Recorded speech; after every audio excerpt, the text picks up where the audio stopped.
Grace of God. Jana nimerenge book ya 1 Samuel chapter 30. 1 Samuel chapter 30. Verse 1.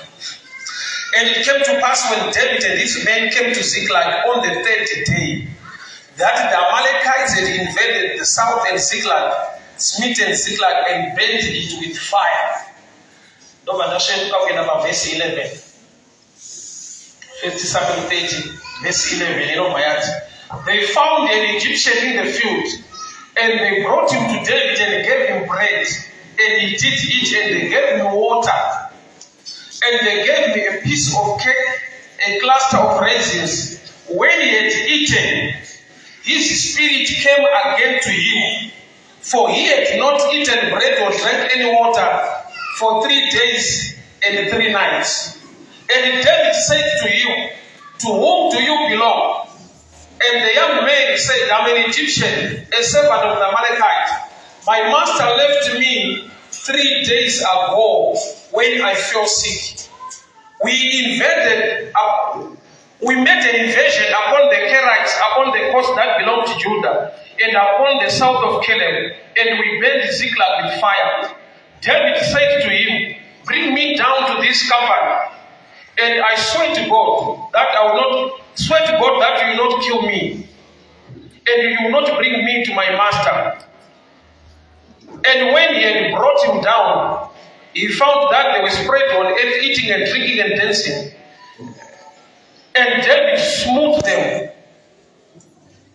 and there was victory to Israel. Father, we thank you for your way to speak to us, instruct us, correct us, empower us. For the glory of your name, in Jesus' mighty name I pray. Amen. Sorry, the chance I should go back to the guided salon. Alright.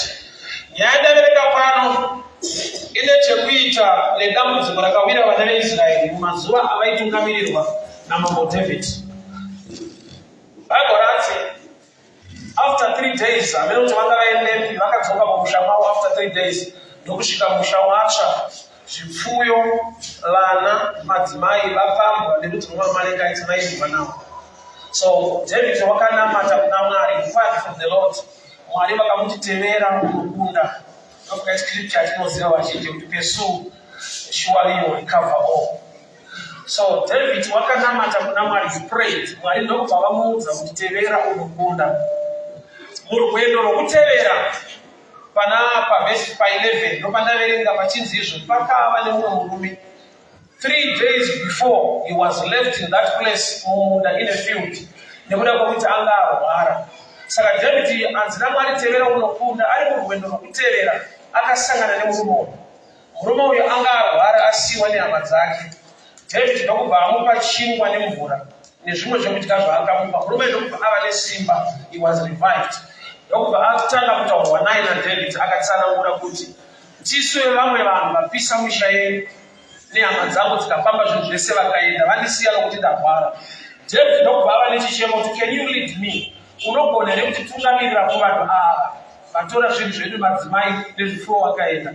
Murume ndokubva abvumirana nazvo kuti ndinobvuma hangu kutungamirirai. Vaenda. David ndokubva arwa nerudzi rwamaAmalekite akavakunda. Akadzoka aine zvese zvanga zvatorwa. He recovered all. Madzimai, vana uye nezvipfuwo. Ndonyaya ndashumira izi kandifaridze. Ndandifaridze pamusoro pekugona kushumira kuna Mwari kuti ugone kusangana nekumwe kukunda muupenyu hwako. Prayer chinhu chakanaka, prayer idialogue, prayer kutaura naMwari. Kune ma-issues mulife yekuti after praying you must know what to do. Unofanirwa kuziva zvaunofanirwa kuita kuti zvinhu izvozvo zvibatika kuti zviendeke.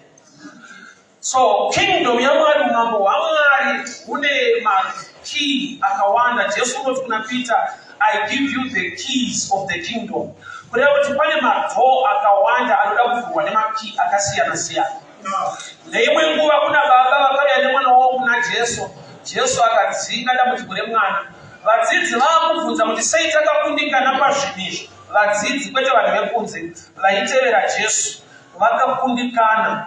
ndokubva vabvunza Jesu ndokubva ati zverudzi urwu ndokafanira kudzwa vhesiyo zverudzi urwu zvinoda kunyengetera uye nekutsanya. Right? Zvoreva kuti kune zvemarudzi nemarudzi zvinodawo zvakasiyana siyana. Pane pekuti ava vadzidzi vaJesu vachakaramba hazvina kuramba nokuti mahedheni kana kuti havana mati kana kuti havana kudanwa kana kutumwa, asi kuti vane zvavanga vasiri kuziva pamusoro pedambudziko ravaihendla kuti raidawo kutsanya nekunyengetera. Saka matambudziko muupenyu ndemarudzi nemarudzi anodawo kuti uzive kuti iyi inokundwa sei. Nokuti pane pekuti uri mwana waMwari unonamata muchechi unouya bati rimwe dambudziko rauinaro haiperi nokuti wakanamatirwa uchabatwa musoro. Rinopera kana wazobatwawo mukati memusoro wakuziva zvaunofanirwa kuita. So vhesi Mwari vanobva vati vanhu vangu vaparara nekushayiwa zivo. Chandinoda kuti uzive pastatement ichi chinorwadza ndechekuti Mwari ari kuvhuma kuti vanhu ava ndevangu. Chiri kubvumwa pano identity vanhu ava ndevangu.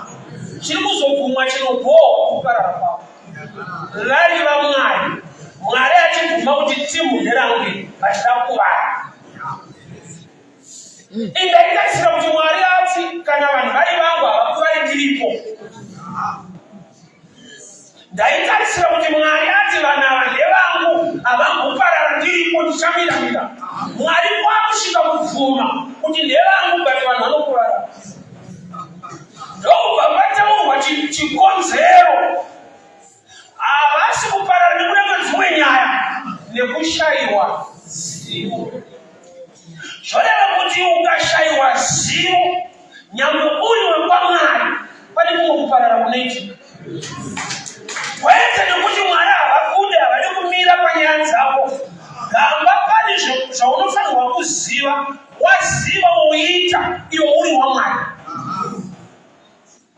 I love examples. Zvokunoti kuti mukadzi akanaka anobva kuna Mwari. Ukauya ukanamata hapana panovhurika denga kana marata. Mwari woti chokwadi vanobva kuno madhamu avo. Lesbian hazvidawo. Asi iro shoko richiita anotobva ikoko. So anowanikwa sei anobva ikoko? Bhaibheri harirambidzi kufunga kana wapedza kuverenga. Mukadzi akanaka anobva kuna Mwari asi anowanikwa kumaraini kwavo. Wotoenda kunotsvaga munhu akabva kuna Mwari maraini kwavo. Ende zvichida anototanga atorambawo kuti iye akabva kuna Mwari edhari wavo. Ndakazviexperience nadzimai angu ava. Ndera ndakavafika vakandifukwana. Asina kuvabereka ane vana vatatu. Kune kune zvitakurwa pane kufungira kuripo mukuramba kwazvo kunoita kuti uwane zvinonzi zvako. Saka unoona kuti Kenani yakaine vanhu vekuti kana manzi naMwari torai nhenyo pane hondo dzinorwiwa pazvinhu zvinonzi zvenyu. So Mwari ari kubvuma kuti vanhu ndevangu asi vari kuparara nokuti vane zivo yavasina. So chinonzi information kana kuti ruzivo ndo chinhu chiri more valid pakunamata kuziva. Anokuti kazhinji munanongoti munoti Mwari haazive here, Mwari achandiitira. Mwari anotoziva kuti hauzivi saka uri kuparara. So Mwari unoziva but kusaziva kwako kune loss muupenyu hwako. So uchaona munhu paanoberekwa ndati akabuda musoro isaini kuti panyika kwauya usati wafamba funga panoshanda brain panapa. Basi kwa tinozvionera ikoko pane zvinotorongwa mastrategies. I'm sure that's a good picture. Ndokuti dzimwe nguva pavanoti munhu anoberekwa akafumbata zvipo zvake. That's true. That's a good statement. There's the other side of it. Yes. Kuberekwa wakatopfumbata ipicha kuti panyika kwauya pasi pekutamba pane fight makwikwi. Panotoda kurwiwa chaita zvimwe zvinavo. What if it is? Why? Because unotoberekwa mumhuri ine nyaya dzayo unosvika uri kuminus. Saka uchaona hamene kutosvika zvichapera hazvo majeneresheni anotevera. Isusu vekudhara mushana unototi waberekwa usati watozoita mhuri yako nekudini vana vababa wako ndonofanira kuzovaendesa futi kuchikoro. Hautaki kudzidzisa vana vako, utakudzidzisa vanengina. Vazhinji vechikuru vakazviexperience izvozvo. Vana vababa vanopedzera vana vako. Unoberekwa uri kumainasi. Usati waberekwa wako kudzidzisa, muna akatokuberekera kuti uzodzidzisa. Kana tishari vakaoma dai Mwari atibatsira. Nokuti unotozoona kuti dangwe nemuningina ari kumbawo mwana atori baba chaivo. Ngatisiye izvozvo. Ndozvitaurira peni. Azvinoda kubowa ndingabohwata zvinoonesa kuti zvazviitwe. Munhu ngaashumire shandire mhuri yake. Kwete kuti alright, ndazibata. David wanamata kuna Mwari. Mwari akamupa assurance yekuti tevera unokunda. Zvoreva kuti David murwodzi rwaari kufamba anotoziva kuti ndiri kunorikava. But along the way wakasangana nemunhu une nzara, une nyota, akasiyiwa as a reject ari mune umwe munda. He was left in a field. David abvunza murume uyu identity. Ndobva ataura identity ye-enemy. Nokuti ari kuteera maAmalekites. Uyu murume is part of the team yakapisa musha waDavid. Ndaikasira David kutanga kushowa example yekuti ari hasha nepura ye-enemy number 1. But to David nekuda kwewisdom yaainayo, munhu waaziva kuti enemy ine nzara, ane zvaanoziva zviri muenemy zvaasina.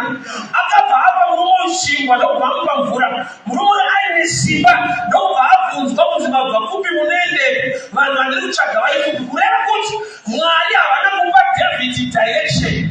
David akafeeda a man ari hungry aiziva the right direction. Zvoreva kuti paanopa munhu ichingwa nemvura ari kufeeda rwendo rwake, haasi kufeeda murume uyu. Nokuti murume uyu ukamusiya achifa, iwewe ukanzi naMwari enda unokunda hausi kukuziva. Zvoreva kuti paari kufeeda murume uyu ari kugadzirisa upenyu hwake kwete hwemurume uyu.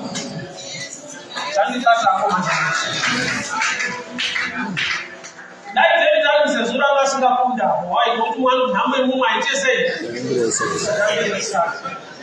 Aishamwara tabasa dzine nyaya dzedu dzatinofanira. Kamba pane nguva yekuti nyaya dzako dzinoibva munyaya dzemumwe munhu. Zvekuti paunoadresa dambudziko reumwe munhu uri kuadresa destiny yako, uri kuadresa direction yelife yako. Ukarega murume uyu achifa David namwe Mwari vakutevera unokunda, pane chimwe Mwari chavasina kukupa direction. Vangokupa assurance. You will recover. But if you are not vaenda kupi, zvakuda your character on the ground. Taura nemwe nguva David kuti Mwari kana achipa munhu answer, anokupa in 2 ways. Zvaanokuitira nezvaunofanirwa kuziva kuti uite, ubate zvaakakuvimbisa. Promised land iground, inzvimbo yakaropafadzwa Kenani. Kupinda muKenani haisi guarantee yekuti unoguta kusvika wakurima muKenani. Nokuti chakaropafadzwa ivhu, munhu anobenefita paivhu, munhu asina usimbe. Akati kune imwe blessing yekuti ukava simbe, unenge wakakomborerwa kuti pasina chinooneka muupenyu. Nokuti kupinda Kenani haisi guarantee yekuguta, munoguta kana maakurima Kenani. Asana kunzwa statement dzinotaura vamuso, English inotidetsera. Kuti takaita independence, but zvakasi kufamba zvakanaka, upenyu hwacho hunomira kuti takaita independence kudhara. Independence hazove prosperity. Zvinomboreva kuti hausisina anokudzvanyirira. Saka unogona kupedzisira wakuzvidzvanya wega. Neusimbe hwako nekusashanda. Hapana kukuopresa. But nokuti you are lazy, you can still die of hunger when you still on the land. Kuva nevhu haisi guarantee yekuguta. Kusvika wakushandisa ivhu racho zvakanaka kuti ugone kupona. So kuva kuchechi kuva believer chinhu chakanaka, but knowing what to do does not attract a blessing yako.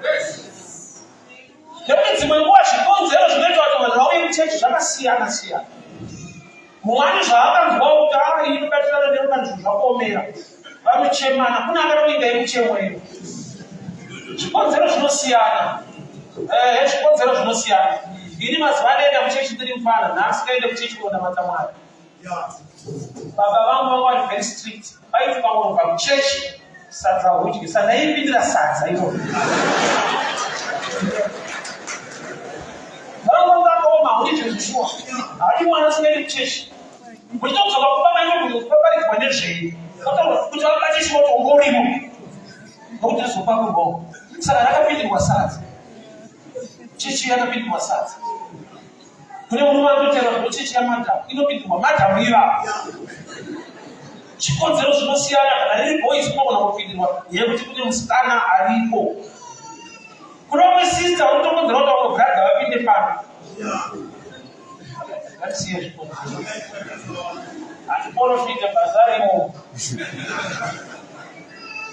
ane munhu wake kwete Jesu wake munhu wake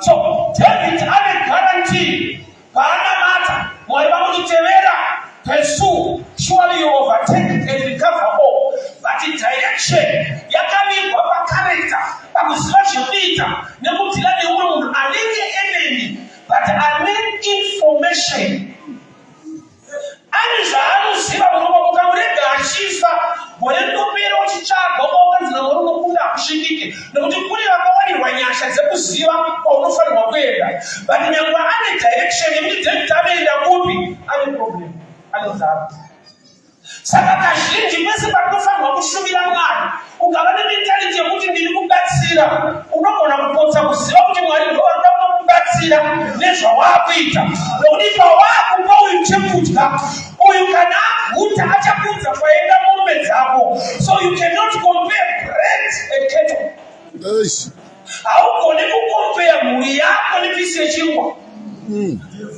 uyu wakakopiwa pisi yechingwa ndobva atavakaenda vana vaDavid zvona kuti David unofanirwa kuzvifarira zvekupa murume wepisi yechingwa nokuti haisi losi hakusi kuruza kuti murume uyu adhavhe awane chekudya wai nokuti akadya mhuri yako ndaiwana akadya mombe dzangu ndaiwana so kune dzimwe mombe dzevanhu dzisiri kubatika mupureya dzakavikwa mugiving imomo mukupa mukushumira but ukava nepfungwa yekuti ndiri kubatsira unoona kusiyana nazvo jaira vakuda zvinhu zvedu gamba kana wakuziva kuti ai mukupa uku ndomune zvinhu zvangu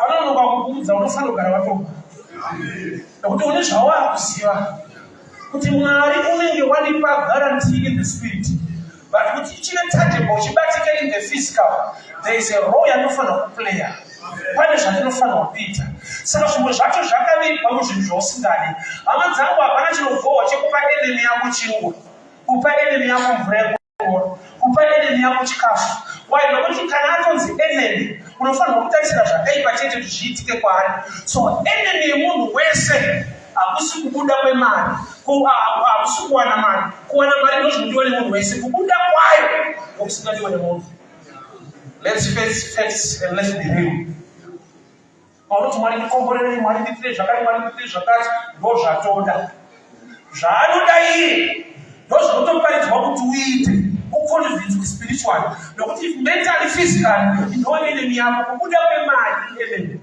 kupinda kwayo ndo zvatoda so David paanoshumira kumurume achimupa mvura achimupa chingwa munhu yachinzi enemy ipi chemutendwa nhasi kuti chinhu chaunoona seenemy dai wagona kudyara nokushumira pachiri ndomune direction yezvinhu zvako but dzimwe nguva maonero anosiyana ukadzore Samaria ukuti kuna Jesu takamirira Mesaya akauya achatudza chokwadi akumbirwa mvura naMesaya aramba but audza Mesaya kuti takamirira so unonyima zvawakamirira nekuda kwekuti hauzive kana zvauya nokuti Jesu paauya patsima ari kukumbira mvura panyimwa haana kunwa mvura ende haana kuti mukadzi uende unonyima akati dai waiziva chakati kusaziva ndo number one issue yekuti munhu aite sekunge anonyima hakuna munhu anonyima kunyima ipicture yekushayiwa knowledge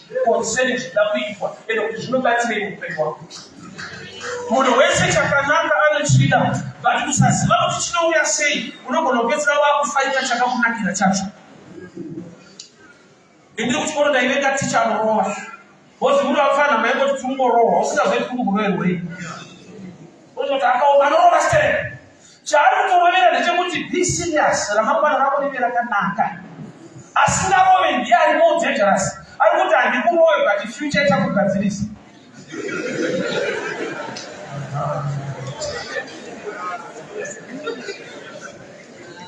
Pawaifanya kurowa uri wani neshamu wakaramba kana wakurowa nefuture unoisa mukadzi wako uza mukadzi wedofo vana vedofo hama dvedofo unongoti mama wati unoisa vakawanda nekuti dai vana vaibvunza vaigona kukubvunza kuti hamusiri mukuturoveisa here kune kwanenge akaramba kurohwadwa ikoko kwandaifanira kuziva kuti nguroverwe ndoipruvha ndoverenga hana kuti mupruvha mupositive way ndaiviridza mashoti saka ndaipfeka mashoti ejini kana 3 wapedza kurohwa unopinda mukafika pane zvandanzwa but future inoba wakavirikidza kudaro hama haisve mashoti ejini aivo unohwa zvakadaro. So kusaziva kwakandipa kuvenga zvakandinakira kwete kusada ini pandakatofoira kubasa ndaida usati pamudaini muda wekufoira ndaitoda ma8 nezvandaita ikoko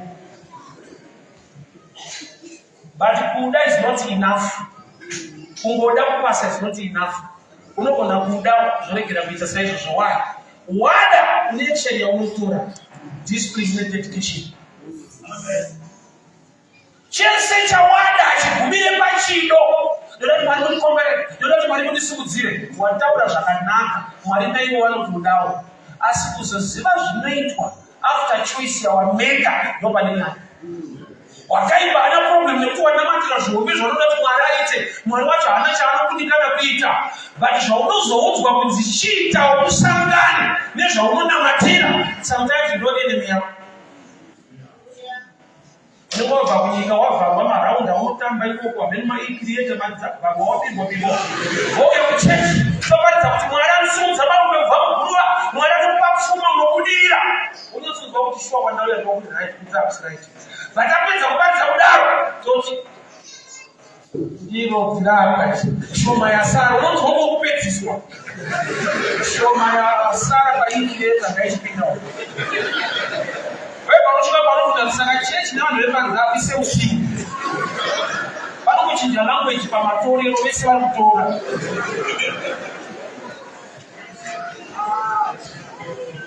ini ndaingobvunza kuti nhau yekupa ine chekuita nevanhu vanazvo ndizodiscover kuti haisi nyaya yevanhu vane zvizhinji vanoti vanazvo inyaya yevanhu vanoziva kuti zvinoitirwei knowledge nokey kwete kuwanda kwacho.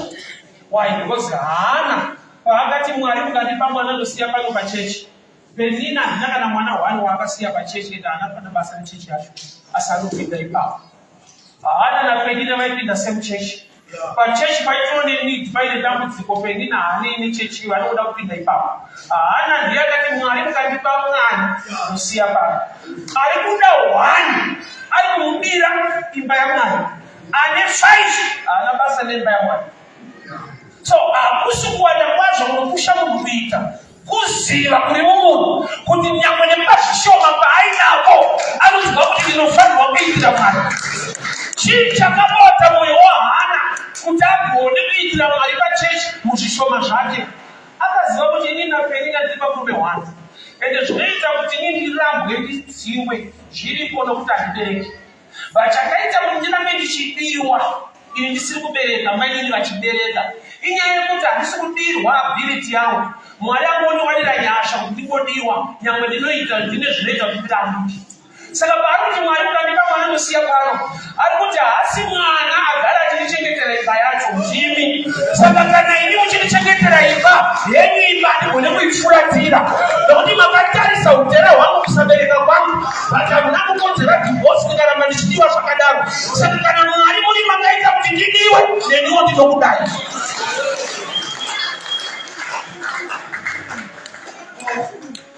Ende chimwe chakamubatsira Dhera akapfugama achinamata murume wedzi asingabude achimboita inonzi lips malips achingotamba achichema nekurwadzwa ari kuponya crowning zvanzi bishop yeni vakamuti iwewe waini unonyanya kudhakwa instead yekuencouragwa mudambudziko rako nabishop akatanga kuwanzirwa nekuziva kuti akawanza waini ndo zvakaita kuti ave nechizaruko Chekuti Mwari mukandipa mwana ndosiya pano because pano pane problem hapasina mufundisi pane munhu anotuka vanhu.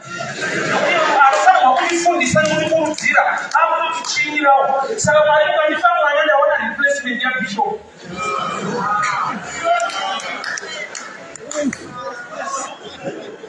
Andibveko. So murume asiwa ari mumunda. Bible rati David pavakadzoka after 3 days ndopaakanamata. Mwari vakamuchitevera unokunda. Pavakaona murume ndokubva ati ndakasiyiwa pano 3 days ago. Ndakatungati mazwi aya kana number 3. Zvanzi 3 days time, 3 days after. Ndopakasvika David paZiklag musha wacho akanamata. Mwari vakatomukunda. Vakutevera vane murume avo wakawana akazovapa direction. Angasiwa ipapo 3 days before. Mafigasi wa 3 na 3 anomureva kuti dei rakanamata David. Mwari vakaenda mukembi yeEnemi. Vakanotora chichabatsira David vakachisiya panzvimbo. Vakati chakamusiwa panzvimbo chiri right. Chakasiwa chine nzara chine problem. Kuitira kuti David kana ane mwoyo nevamwe anowana zvinhu zvake. David kana ane tsitsi nevamwe upenyu hwake unoenda zvakanaka. So pane nguva yekuti pane nhamo dzatinoona muchechi iri nhamo iri artificial kana kuti temporal. Nokuti Mwari unotsvaka nzira yekunofadza munhu. That's why but this man was left in a field munda. Munda munowanika nyangwe zvokudya zvino magaka. Munogona kuwanika zvimwe zvinhu. But this man was hungry in a field. Muno munda washe mukereke. Munogona kuita nzara. Kwete nokuti Mwari haagoni kupa vanhu vake. Mwari he can do without men. But men cannot do without God. Urufu book ya Genesis. Mwari vakasika zvinhu zvese. Chavakapedzisira kusika munhu. Saini yemukitsano nokudai kana ndapedza ndikude nditite. Mwari vanozivaga kuti kune vanhu vanotaurisa. Dai vakatanga nekusika munhu. Dai kune vanhu vakutochipa credit munoona gowe. Ndakazoti sheibvisai apa ndawisa rota. Oza kuna vanhu vanoda kutora credit. So Mwari unozva kuti vanhu vanotaurisa. Saka nokudai kana ndapedza. Jesu wakanyimwa mvura patsime. Apedza kunyimwa ndobva atange kuadvertisa kuti ini ndine mvura mene.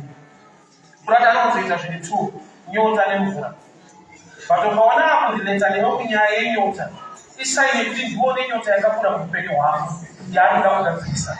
Otherwise iye ndiMwari pachake wekuti yaanayo the deep waters haanzwi nyota zvakare. But ari nguva yaanonzwira nyota nyaya yako. Vanoita sekuti nyota yake.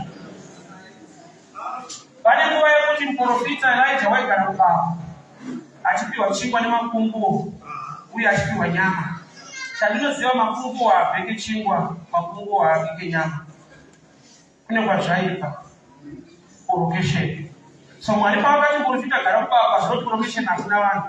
Kune vanhu vasiri kuda. Asi Mwari achiita munhu wake. So pane katime nokuti vanhu vakaregedza ruoko rwaJehovha runokufumika. But if disadvantage munhu angapiwa opportunity in that place, kuti aite partake the blessing. Kune zvinouya iri mhinduro yelife yako, but zvinouya sekunge iri dambudziko today.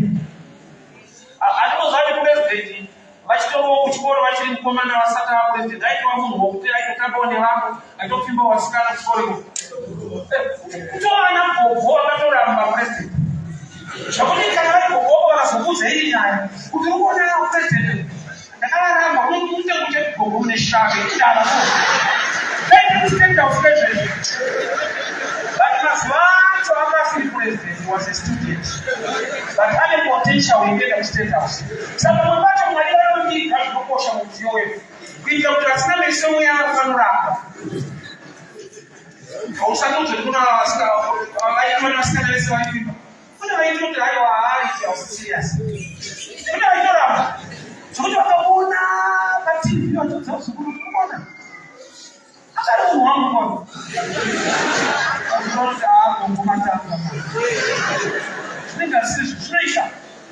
Mwari unogona kukupa opportunity inongoonekwa nemeso mweya chete. Saka uchiona zvizhinji zvacho haudi kupateka nekupinda mazviri nokuti hauoni. Kwete nokuti haudi. Aiwa, ukaona unotoda. Isaac kuti arohwe. Eliezer wakatumwa naAbhurahamu akaenda matsime kwete provision. Haana kushedzera kuti tauya kuzorora tine goridhe pano. Akatogara matsime akati achatipa mvura uye achapa ngamera mvura. Ndiye achava mukadzi waIsaac. Kureva kuti zvakabviswa palevel yebeauty zvikaiswa pamushanda. Haana kurorerwa runako, akarorerwa mushanda. Zvanzi achatipa mvura neanopa ngamera dzangu mvura. Kureva kuti beauty tagoibvisa. Pachirohwa Mungu. Iyo problem ndinokufunga beauty chete. Takanoka tinakaise unoonwa neatanga. Unoona kusiyiwa. Chikonzero chiri chekuti pane dzimwe nyasha dzinongouya nekushumira Mwari. Takati picha iyoyo uzoitarisa pamutato iripo. Ndiro zvekuti handisiyi. Alright, iye example inyaya. Ani munhu anochata anenge akaiswa veil kumeso. Perekedza havana veil. Ane veil ndiye anochata. Katsika karipo inenge tradition katsika karipo ndepekuti yekuchata ndeyenyasha. Zvekuti dzimwe nguva unogona kuperekedzwa nevakati nakiri. Saka kuti vanhu vasataurise gara wakavhara hapo.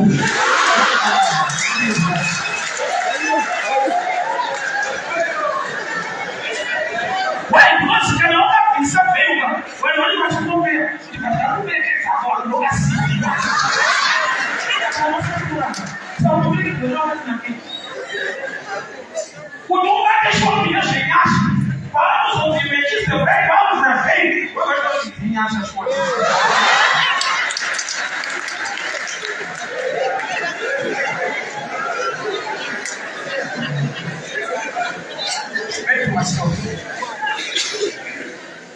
So, Eliezer angoti achapa ngamera dzangu mvura. Zviri easy kumbirwa mvura nemunhu wopa kumvura, but kupa 10 camels, it's a big deal. Kune zvimwe zviri easy, unongoya kuchenjwa pane vamwe votamba, but there's another level that attracts a person more than to attend a church. Kuenda kutsime kunochera mvura kunoitwa nasikana vese vokukushanda, saka akanogarira kutsime. Yaiva open door for anyone. But hasi anyone ane magatsi ekuti kana amba mumvura obva ndakupa ngamera 10. Kune zvinowanikwa nekuenda extra mile in the things of God.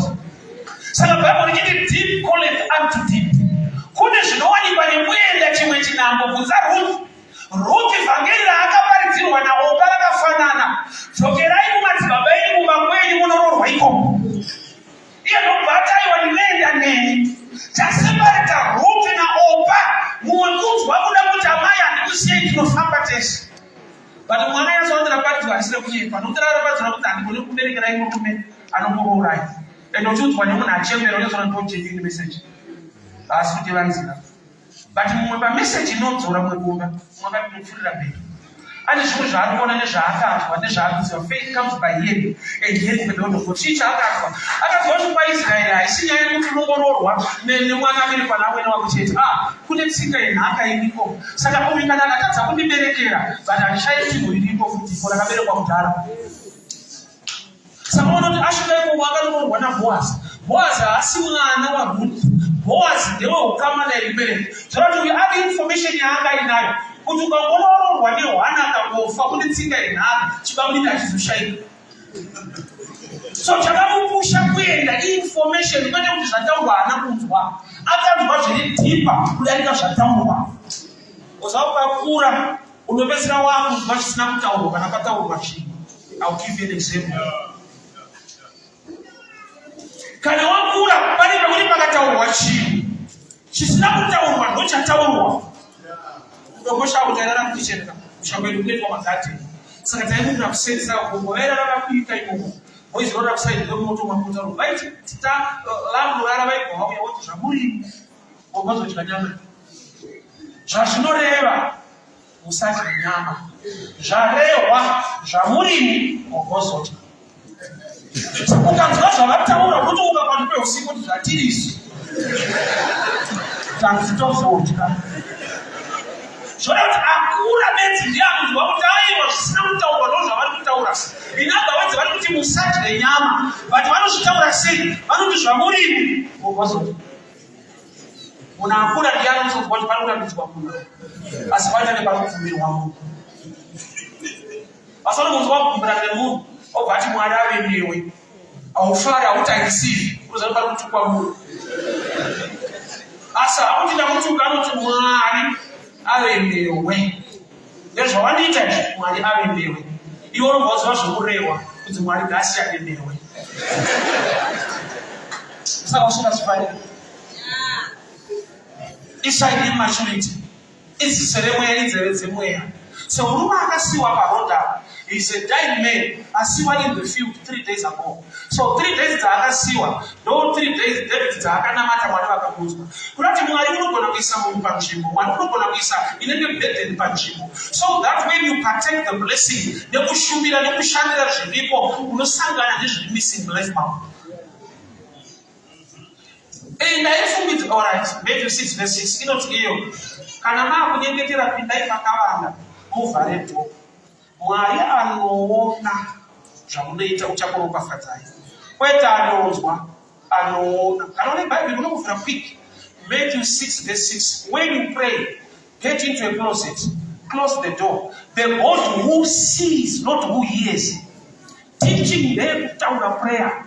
But zvinokunzi Mwari wacho manje anobva palevel yekuzwa otanga kuona chekutaura. Okupai mubayiro. So mubayiro also connected kumashoko. Uri connected mune zvaunoita. Zvinova mukuru wetogara. Kone kuchidzivirira. Kutoka kunyepewa. Ndokuti dzimwe nguva kunyengetera straight. Ende hadzisi kuita. Inyaya yekuti hauna kurinzwa Mungu. Zvadakati paunonyengetera. Mukuru wacho anoita zvinhu. Nyangu achinzwa zvaunotaura. Anotarisa chekutaura. I love example. My example I don't know what. Ukamufika msikana kutoka kurola kabisa madenda kuchaka leo. Anogona kuramba. Iye muro kwachachida kuchaka achitona. Chinoita kuti arambe ukazodzoka after 2 years unosvika hapo kwa ndimo munhu. Atichana namo. Chomuita kuti uchandaitaura wani. Anokuzata anakuramba zvawaitaura, ndairamba chaitaura. Iwewe uchitaura nandichiona. Kudaka unoyura pakumo watoda hivi patsana alaita. Iwe uchitaura msikana ndingachiona. Saka arambe zvaurikutaura. Anoramba achikutaura. So unopinda pakavanda uvhara dhoo uchinyengetera, Mwari anoona. Kwete anonzwa anoona. Kurati zvandinoita ndo zvinoperekedza munamato kuti uve nemhinduro. Okay, I'll give you this statement. Unofanira kuti kunamata akudzinge nhamo. Kunamata kunodzinga mweya wenhamo. Kushanda ndo kunodzinga nhamo. Dai kunamatirwa kwaipedza nhamo nekuti kunamatirwa zvedu. Vatitanzwa nekunamatirwa kwacho. Zvokuti chatapita takuchinja machechi. Why? Because hatina information yakakwana. Ende yekuti machechi haishande ndakazviona. Ndofora kumuzara bane rikauya paIgusville rinofoirira tonasi. Akuchinja bhabo usina mari audhakwe. Kozi unotengwa.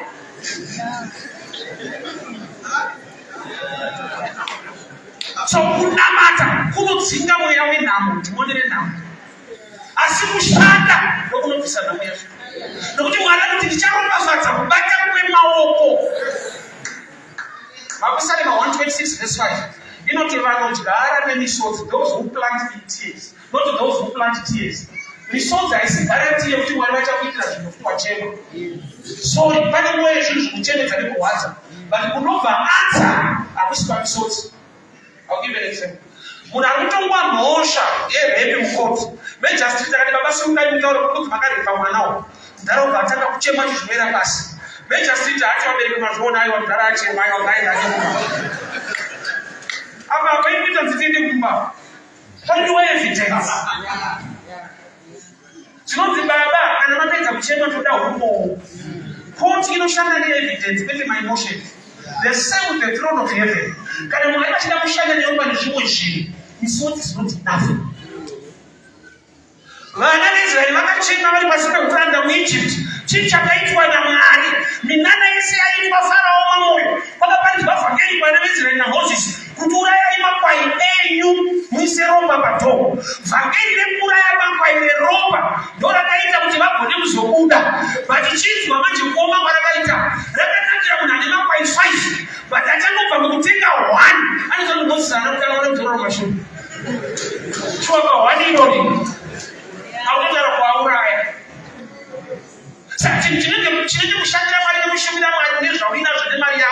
achitaurwa panguva yakanaka, zvinotaurwa panguva kuti zvinhu zvikunakire. God speaks a word to create a season. That time you have to never understand. Blessing yamwari alikontrol nemamiriro ezvinhu.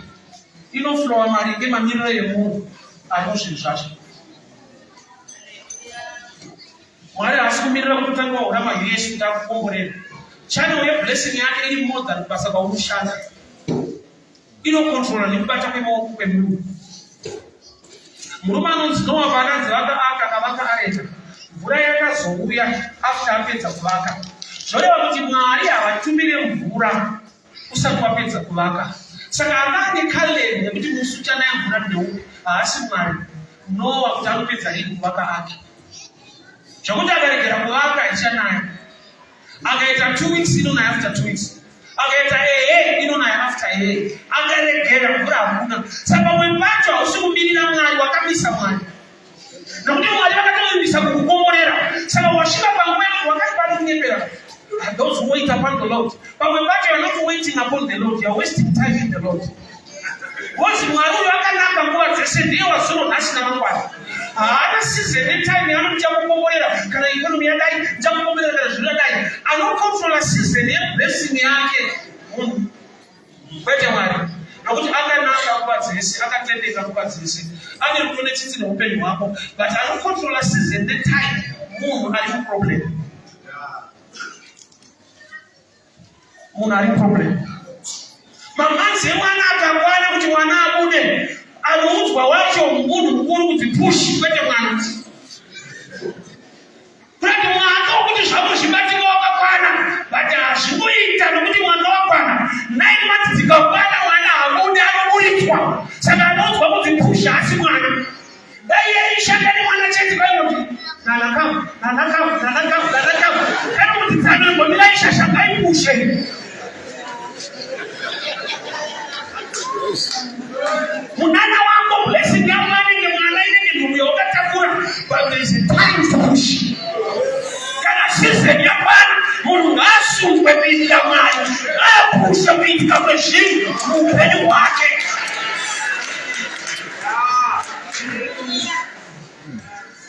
Oza kuni zvinhu zvakanaka zvokuti wakaipa kakuvhara meso zvinotoda futi kuti zviparidzwe. Yet even outside preaching chinhu chakanaka kuita zvafanira kuchengeta mberi kwako. Hazvinongoda mufundisi kuti aparidze. Wega munhu ane dzakakwana akarerwa akaziva kutambudzika nekunetseka kuvabereki vake, anofanira kuona iri bhedhe kutekekeri kuvabereki vake. Pasina kana aparidza, hazvitongoda chechi kana conference kuchengetai vabereki. In common sense. But the devil akatanga common sense to extend yekuti kuno vabereki vanodanwa vasina kuti vabereka vana. Mwana wako kumuchengeta zvinofanirwa kuva iri choice yarudo rwako mwana. But hakuna vanhu vanosungirwa here maintenance. Maintenance hausi kusungirwa kuchengeta mwana wegovernment wanova nechidhoo wako kutoiswa cheni somuchengeta iwo wenyu. Anono zvinhu zvinhu zvinoda kunyadzisa kuti wako mwana iyoyo takutomusunga because hausi kuchengeta zvinhu zvako. Zvafanira kuita normal kunzwa kuda vana vako. But vane mweya yechina manje. Ndokuti patodatoparitsirwa baba kuchengetai vanhu. Zvinotodatoparitsirwa. Yeti zvakasiyafanira kusvika palevel yepreaching. In common sense. Kuita chakanaka pakereke paunopinda. Inzwai. Baba vangu ini taiti tikasadiriza garden vaitipona. But tikadiriza garden vangu vasingatitendi. Saka takaita kubvunza usana kupinda mugara asingaapishedu. Tadiridza nhasi kana thank you kana kadrink kana kachii. But pasadiridza unorohwa. So patakazoita nguva yekuvabvunza kuti baba patadiridza muno zvakutiitira. Zvikanzava zvinoita kuti ndisamutendai kana madiridza. Ndinomutarisa muriwo. Saka zvakavharana kuti blessing yako kwete yababa. So pamwe pacho kuitira zvakanaka chechi yako, kuzviitira zvakanaka iwe upenyu hwako.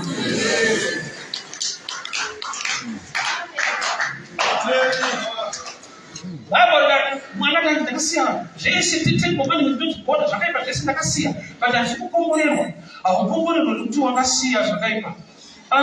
Chitori chikomborero kutowanirwa nyasha dzekugona kusiya.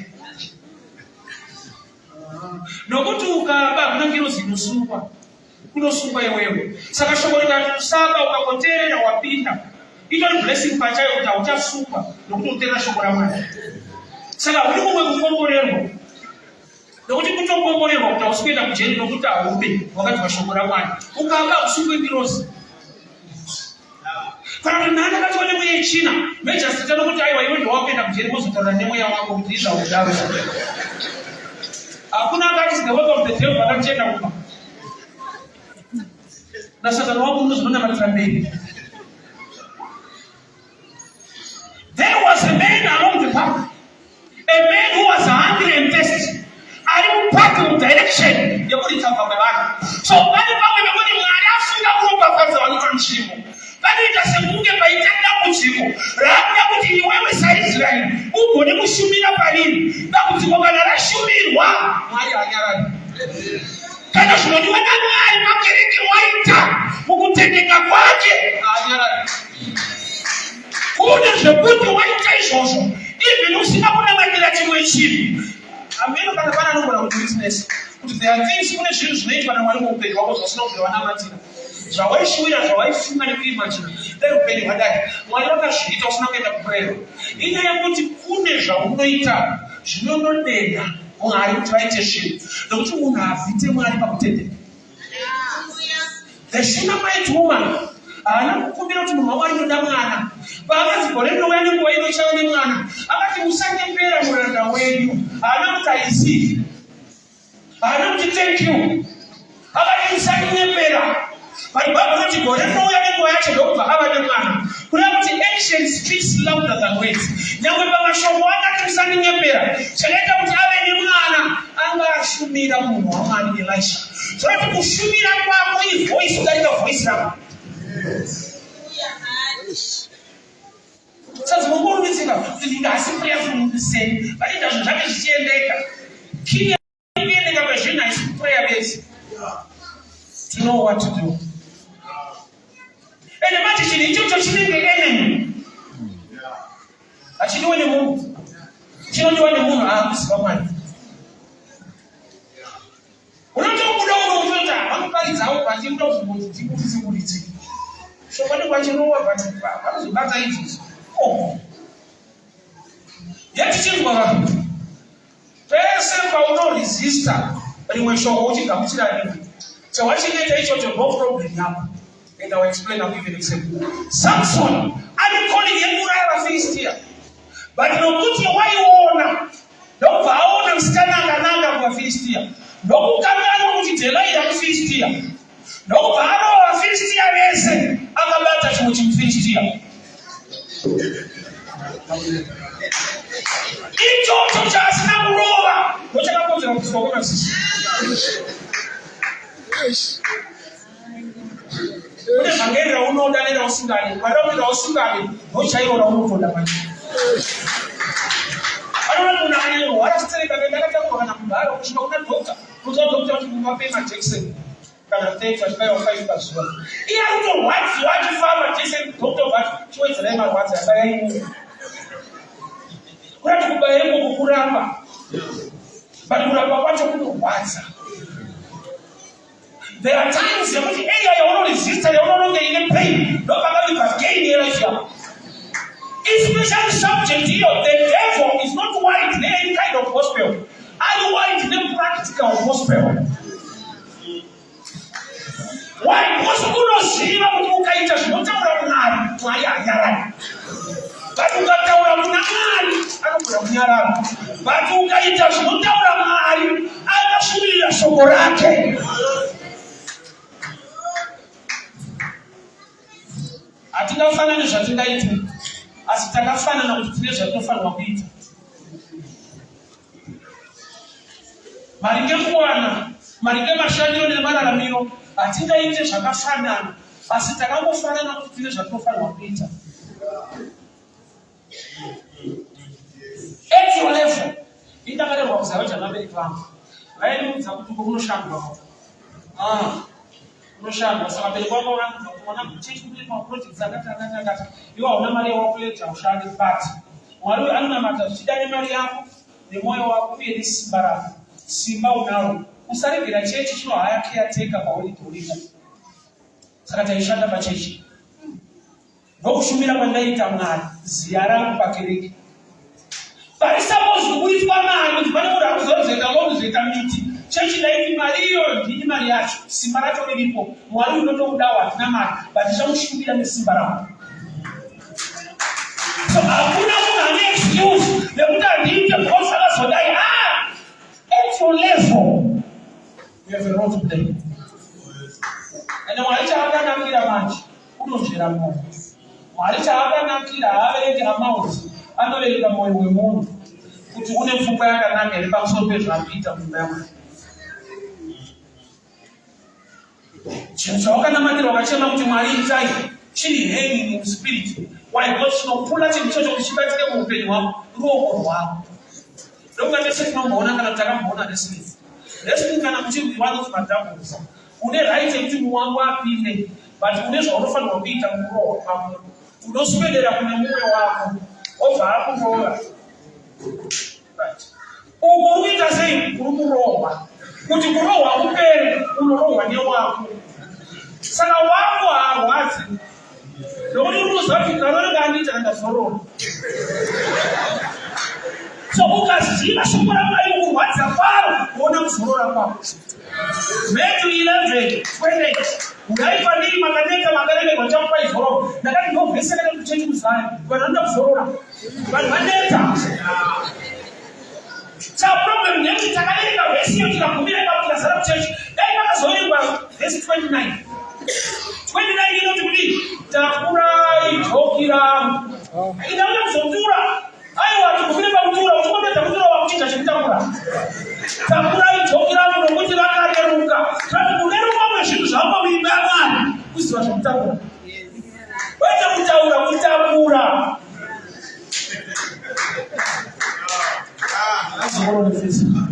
Matthew 11:22. Hema ndii makaneta makaremerwa, ndichakupa izororo. Saka unenge wauya nemutoro wako, waneta waremerwa, wouya kuna Jesu, wotura wopiwa zororo. Uchingoti zororei, takurai joki rangu nokuti rakareruka. But secret yekurerukirwa kuziva zvekutakura. Saka vhesi yaiwe vanoda vhesi. Saka Bible rako rakashota. Une mavhesi ausingafariri yekutakura-takura. Unoda yekutura-tura. Zvinotoda kukura pamweya kuziva kunaka nekururama kwaMwari uye kutendeka kwake. Hama dzangu, God is a rewarder to those that diligently seek Him. Mwari uyu unobabaira kuvanhu vanoshingaira kumutsvaka. Anotsvaka even kuti chinhu chaanoda kuti chiitwe paimba yake. Idzo vanhu vakaregera, Mwari anogona kuita. But inenge yaaproblem kuvanhu. Ane Elijah vakati vachimba nenyama ari kubako, vakazoti chibva iko kuenda kulokesheni. Kumba kwavakasvika kuna shirikadzi yaichema kuti fulawa nemafuta zvaazvishoma. Zviri kupera nei ivo vari tuine mwana wange shirikadzi? Zvinoda kuti ndiye suspect wechingwa chaenda kubako. Zvirikusotanga make ndizvoitika kubako. Ufunge ukaregera. Sorry to say this. Mwari neimba yake nebasa rake haaregeri, akatendeka. Uruoko rwaJehovha runokupfupika. Ndingokupa imwe version inoita kwaMwari. Uri beyond church. Mwari unogona kuita zvinhu muimba yake, kusimudzira kereke yake nevanhu vasina kunamata. One day ndaipfuura unonzi kuwadzana chibva kuOnight. So ndaipfuura nepabhawa paibhucha, so paitengeswa huku vanochikocha pamashops. Munhu ndobva andoona kuti pastor Tseliti. Mubaridza kwaKohoto. Pastor vanogona vhesi. China anoti varaidza manhoranda asingamedhuro vasingadzidzi vanoparaidza nje. Zvati anoti varaidza nekunonoka kubasa, uchivarairwa nayo. Wena kuti uchidzidza unobarirwa kuvarairwa kana. That's why ndosaka vasinganamati vanovarairwa nje. Saka apedza kudaro ndobvati angoti pastor isi machinda chirowa hwedu apa ndi pastor wedu. Shamari unatengesa unga. Biblia mfundisi wangu chuma broiler wako kwa bwana. Ndaenda kumbonya zonda ndamali support pete mteki. Unyawani wakuti masapota mchenja asatezi. Nokuti uteki, ari dedicated pazvinhu zvemba yaMwari.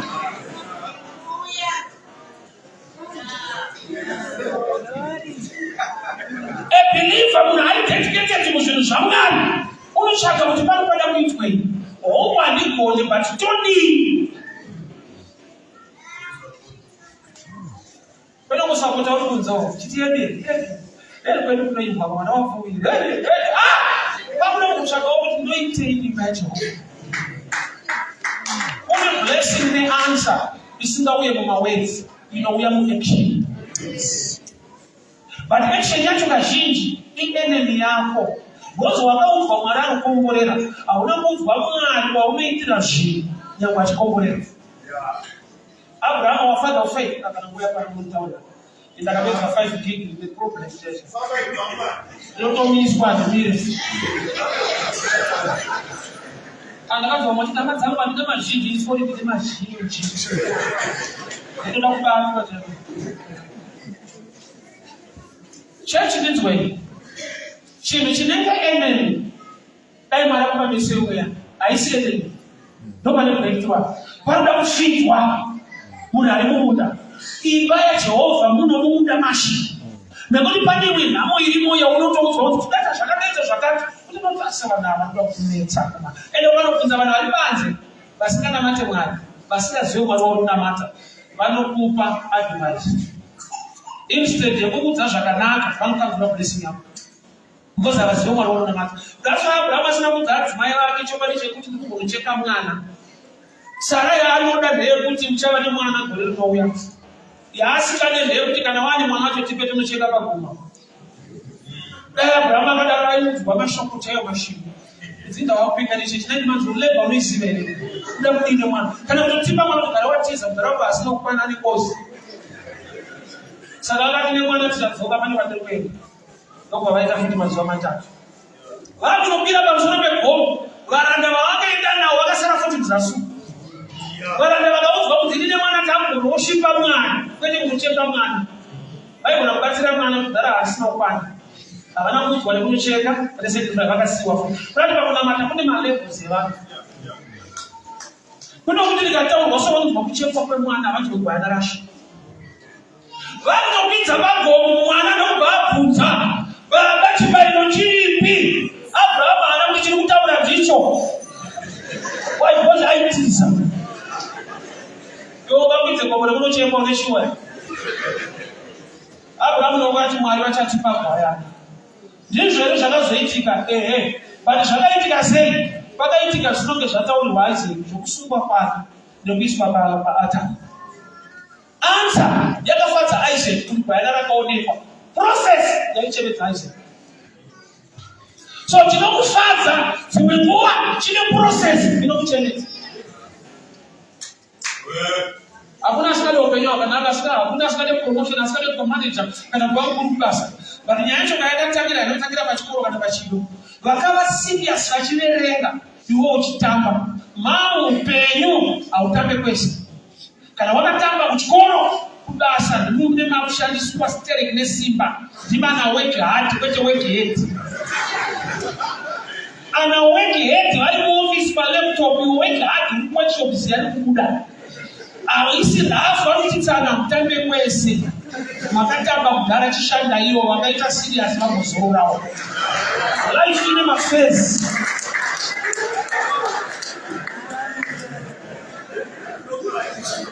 Bible ranoti time and chance are given to all. That's why Jesus akaberekwa ari mwana anakuya kudhara. Yaiva opportunity yevanhu vasingagoni kuita zvihombe kuti vamushumira kana nevapapa chavo.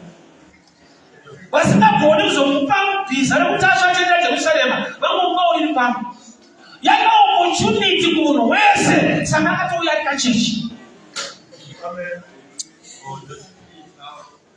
Tengawo serevhita utengawo pamba waita zvipo tengawo prema. Vanozotengawo mota kundokuru nevamwe. Saka opportunity yavo vaipodza. Paunozochema kuti Mwari ndirangarirei, you have missed the opportunity and time to partake the blessing. Kusungirirwa kwaIsaac kunopowa Isaac. Kuonekwa kwegwayana kunopa Isaac kunyemerera nyama dzangu dzirimo azvati ndapona. Because pakazochidwa pakabviswa Isaac pakaiswa gwayana. Process yeblessing inorwadza, inovhaivhai wewe dedication yako nekuita, asi chinonzi blessing chinonakidza.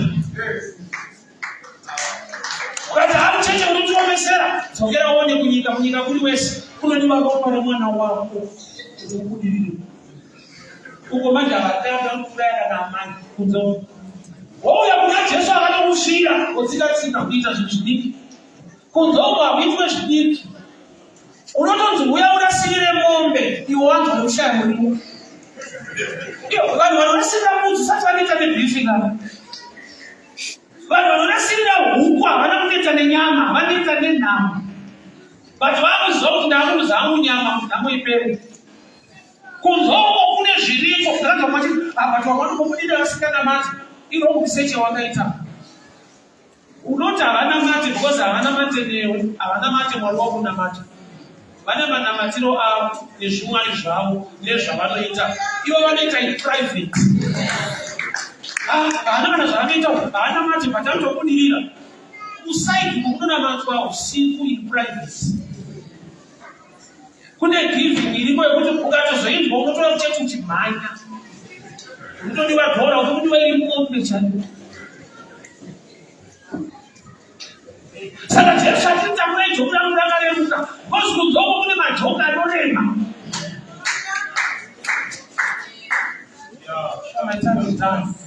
But there's a man in the field ane direction yedestiny upenyu hwako. Vanhu vamutarisa nhasi is an enemy, but inzwa haisi enemy yako nokuwasiwa naMwari. Chese chine chekuita naMwari haisisiri enemy yablessing. Kana chikazvipresenta seenemy, enjoy kupateka blessing muenemy iyoyo nokuti mune zvakanaka zvakavigwapo. Church means when hatifanane zvatingaite, takafanana kuti tine zvatinofanirwa kuita. Mumwe nemumwe akabata kona yake, kereke yaJesu ichienda mberi. Mwari wacho mukutendeka kwake haakusiyiwa padama. Shamwari yangu endakafunda nayo 2006 natanga kuparidza parenge kwadzana. Akauti once kuwena afamba parizane kana kurwara asipadenga. Ndokubva auya akandibvunza kuti ndakapfeka sei, I just did a dream. Ndo mapembero anoita zvinoenda nokurota. Beware of good people who are not good. So akaedza kuti counselor ndikatozodiscover kuti ana kuti counsel haisi counseling, ana counsel calling young the invitation. The same person today akasema nena kusheka ruoko asi Mwari ane nharo Mwari akaoma. Ungotori serious kamemba aona zvikuitwa naMwari aiye handimuparidzire ropa fadza inoita ngemhumba utaura kuti ndinayo unotaura kuti vanayo zvakadai zvaro unotaura kuti wanaita nenhumba wanaita nenhumba evarovamupenyera kuti ayakazvibata komborerwa zvokuti haudi kutaura kuti ndakomborerwa ivo gavataura kuti vakasimuka hausativadziwa madene nati bharanzane mari yako kodera kwacho kuti bharanzi pamari yako vanobvuma kuti yapo bharanzane mari yake. Beware yevanhu vasingazive Mwari vada kukubvisa muprogram yaJehovha. Ndakaramba ndakamira ipapo ndikashumira Mwari. Mwari akazviratidza nemamiracles akawanda zvaitika zvakawanda. Kwete mamiracles andaiperforma, mamiracles aiperforma naMwari towards my life. One day on a Friday chimira ndichibatidza parenge kwadzana 2006 kune murume akamira ipapo Muslim anonzi Sheikh, pastor wechimuslim. Ndapedza kuparidza akachedza paside aitoti kumhanya kumosque kuti pastor, I'm not a Christian, I don't believe in Jesus. One thing I've respected with you waita dedication kuti uparidze kuvanhu kuti community ndokubva ndibatsira US kufundiswa wechimuslim akati I don't believe in Jesus. God used him to bless my life. Kwete kuchechi hapana bhoti rakagara pasi, denga ndo rakagara pasi kusosotaitsama.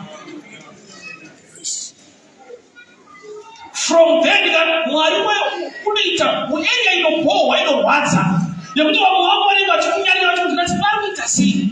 Wesi pandakazoshinda ndikapinda mutraining ndikazoparidza ndikauya pana first kuti mwana wakadzana arikumira murugemu vachiparidzawo pese paunoita Mwari chaanoda kuti uite hautange kuombererwa maoko. Kune vanhu vanotaura zviri negative ukangonzi muchechi kuri kuvaka kuna anokukwenya kwamara wakavaka une mushene ikamuchiitiswa unogara muchechi uri kirozi ndakusiya muri tichitambura kana anoita chechi kwavamuzive kamwari wekutenga kwake avamuzive mwari usatrust maideas evanhu vasingazive mwari. So God gave me the courage. Ndikaramba ndiri mufiti tiparidza mwari, ndiri mufiti tiparidza mwari. 2014 somebody came in. Ndapedza kuparidza ndobva andibvunza kuti unoenda sei mazuva ati ndaifamba nditsoka kupinda mutauni. Unoita ndaona mwari dii namwari mutsoka imomo. Pana akamboti kana une mwari pane zvinoitika pamwe pacho kana une mwari kune zvichaitika. So ndapedza kuparidza akanzwa kuti zviri kufamba sei akaudza ndikudzoka so ndakati ndaenda kufamba bhara ndozokura kuenda kuba zvanzi ari vane ndikutekera mota pakasiudza kuenda parod mota ndakatanga kudzaza akatemba pana mtezi semunhu andifura akangomira 5 minutes akati washokora ndati handi masera pa 10 minutes apana pandaimazvina kuti padecha driver yayo waitenda nekupi. But mwari ukaita zvaanoda kuti uite iye anobva ati zvisina kuita zvapinda mupfungwa dzako muimagination yako kana vamwe vako ndozvaakaronga kuita muupenyu wako.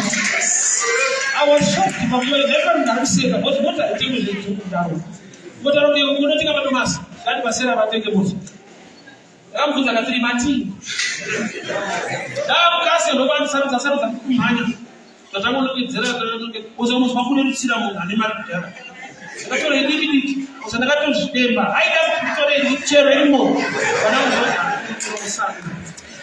nawe inoshepa mafungiro unorudzira munhu ane mari serei haana kutitora type yangu titora mota mufacebook ndakaenda pane diki yacho anyway ndobva yatenga svika kumba ndabvura gate ndakadza vhero unoita dziki pakomore unoita pinda 2 minutes tatamira mwana ndokazovhura gate kuti ndiani dziki ndiani mota ndeni ndapinda kumusha ndakageza ndogezeko unoita dziki ukamumoya unoita dziki uchigeza mota meni. I want to show you a picture how faithful God is. Haisikuweka kuti zvinhu zvazviri right. Mari inonzika kuti nhasi mangwana chaichatenga zvakazodai zvingadai. Economy yekingdom yaMwari haikontrol nemanira akaita Zimbabwe. Kururama nekutendeka kwaMwari hakunyiswe nenyaya yekuti kune other teachers. Blessing rinodarika US.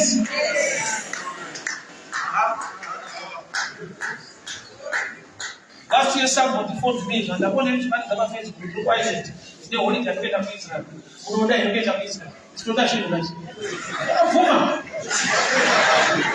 So when I said the passport number, we did a week now in Israel for 8 days. We didn't have to go on that's what I'm saying. Most back with an owner by Facebook. Nobody knows to Mwari was not your phone. Kind of wrong. But I have been in fellowship. Who will be a fellowship just another. Who know how we can do it.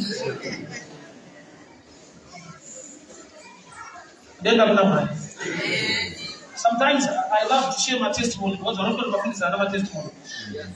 And now, they would have got to one day, a certain day, the 7th day Adventist, I can't put some every Sabbath and attended to make the same.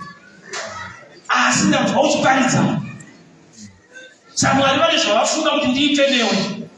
What time you go fishing? So as I know to an asking line and many online, double place and not for this whole year. Year 2022, year 7, I was on salary. When the Marishoma, the very on the bed, not metropolitan bank, you know, Kamshida. I can have salary for a year. Every month, they don't have my bank. In another different day, but I order them a big tree. They don't say, "Pero to real." What is about the money? Can I know visa Guru? Don't Kazika Bachinda. I don't got it. Only one was reminded of the Caro of the Bandilipo. But Jagat, Babu, Nanda, what just what I have. Pano show, Babu, the Nasha, Peter, Another said, it is a Torah of words. God is so faithful. Vanhu vanoona kuti akazviri negative wabvisa shoma, but moyo wako neshungu dzako nezvinhu zvaMwari, God will give you a bigger blessing. Indwa moyo wokuti Mwari pese pachaitwa chinhu imba yenyu ndiriko. Ndine kona ndichabata kuti mugone kubatawo mhuri yangu. Ndine kona ndichabata kuti mubatawo marriage yangu. Ndine kona ndichabata kuti mubatawo nebasa rangu. Our testimony are very dangerous. Very dangerous. And that if you get him a bit of tissue or there, you know, hey, where's Adami? And that was I ran about to woods with put him for a woman. What I tell you, I should down. Why does you die? Put him on the special. Hey, for a race. I see him down to that city. Why you are? For this war year, you must be on Sabbath. I'll finish this one. That part is about street middle. When I watch from UK, our sisters on this side. The one who is doing it, but I'm not going to read more. Macarona, Macachat, that's in Aurora, or I'm not chatting that one single time. You know, there is a piece of the also move. Shaganaka no Shiba. Some of them not told that Mangwana shed in town, Punuchaka, then the Catherine media, all time of pure Simon Fodera.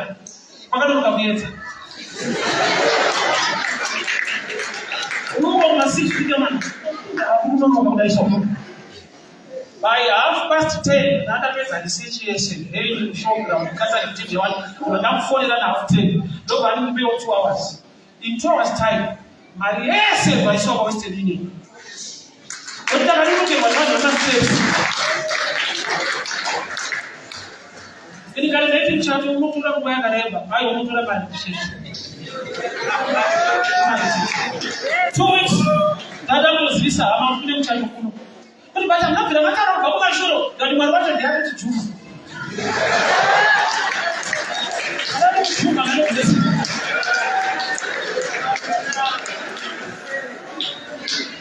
Also, look about the one who will go down to answer.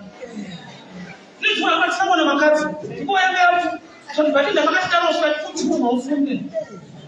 That is still over 3-4 months behind the fact. What was the other question together? Would you look back from UK party and chat?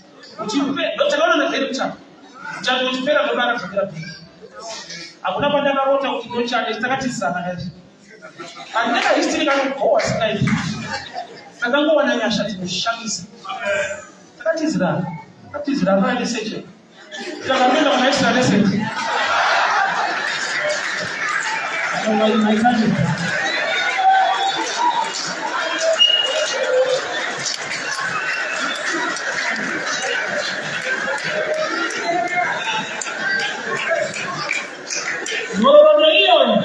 Whatever you cheat, and what you want to give up at our own account. And this way, the same saying that's a question of that God can visit you. You can break a new ground. Not a genie about him or not a gita. Camila in the Bible in the Masaraki. Roman Water, the Bata Power Wabata. Why not took us over Sweden? Why not children or not for you? But I'm going to teach you not to stand Yago. But I'm going to teach you not a chat of my mouth and paper. I can't take a shoot down. Father, we thank you for your word. Thank you for speaking to us. Baba nataka kuelekeza wauza shamuri kuita na kuelewa upendo wako. Lokuti mwana suru nasi na mambo na msikanyazi sema katendeka. Nataka kuama zangu. Matawa kwa tiliba. Mwenyewe paano bata. Paano na protect the blessings. The blessing. Yekeleke mwana. Ukisoma toro elimu kulizao. Kuja bano kuharama. Wasisa siwe uteodi ile utano wao. Asimawacha mwikina basa ulipewa. Unagana ya utano wao. Kuna washiriki wanapoza wanashule tesha itika. Sababu tuona tunaita wanatafsiri akizati kisu. Asinyasha zenu zilojeka sana yetu atashani. Mwanzo jana kwa shefa. Basi pekee ndio. Musika na Yesu Kristo Nazareti.